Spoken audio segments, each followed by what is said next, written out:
একদম চোখে আঙ্গুল দিয়ে দেখিয়ে গেছেন এই এই জিনিসগুলো যখন দেখবে তখন কিয়ামতের অপেক্ষা করো।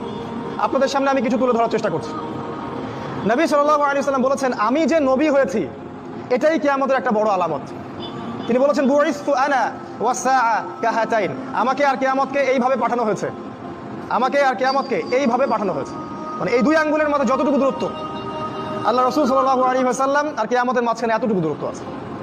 এই হাদিসটা উনি বলেছেন 1400 বছর আগে।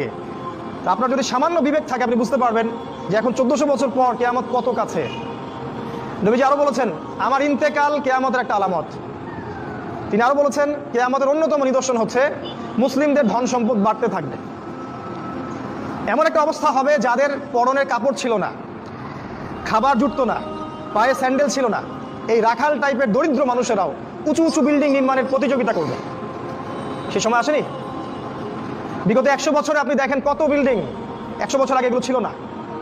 আর প্রত্যেকটা বিল্ডিং এর পিছনে আছে সুদ, ব্যাংকের সুদি লোন আর উঁচু উঁচু বিল্ডিং, একটার সাথে একটা সম্পর্কিত। নবীজি আরো বলেছেন, শেষ জামানা বা আখিরুজ জামান বা কিয়ামতের আলামত হচ্ছে মানুষ পিতা মাতাকে সম্মান করবে না। পিতা আর মা এই দুইজন যে সম্মানের পাত্র, এই বোধটাই মানুষের উঠে যাবে। সম্পদের জন্য মানুষ তার পিতাকে হত্যা করবে, ভাই তার ভাইকে হত্যা করবে, স্বামী স্ত্রীকে হত্যা করবে, স্ত্রী স্বামীকে হত্যা করবে, এমনকি সন্তান মাকে পর্যন্ত হত্যা করবে সম্পত্তির কারণে। আর পিতা মাতার সাথে দাস দাসীর মতো আচরণ করা হবে। নবী সাল্লাল্লাহু আলাইহি ওয়াসাল্লাম বলেছেন, কিয়ামতের অন্যতম নিদর্শন হচ্ছে যে সমাজের বেশিরভাগ মানুষ সুদের সাথে জড়িত হয়ে যাবে। ইচ্ছায় হোক আর অনিচ্ছায় হোক, হয় ব্যক্তি সুদ খাবে, না হলে সুদ দিবে, না হলে সাক্ষী থাকবে, না হলে লিখে রাখবে। আর আমাদের নবী মুহাম্মদ সাল্লাল্লাহু আলাইহি ওয়াসাল্লাম এই 4 শ্রেণীর মানুষকে সমানভাবে অভিশাপ দিয়েছেন।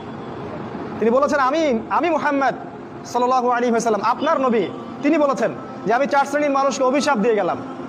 এক শ্রেণী হচ্ছে যে সুদ খায়, দ্বিতীয় শ্রেণী হলো যে সুদ দেয়, তৃতীয় শ্রেণী যে সাক্ষী থাকে, আর চতুর্থ শ্রেণী যে লিখে রাখে।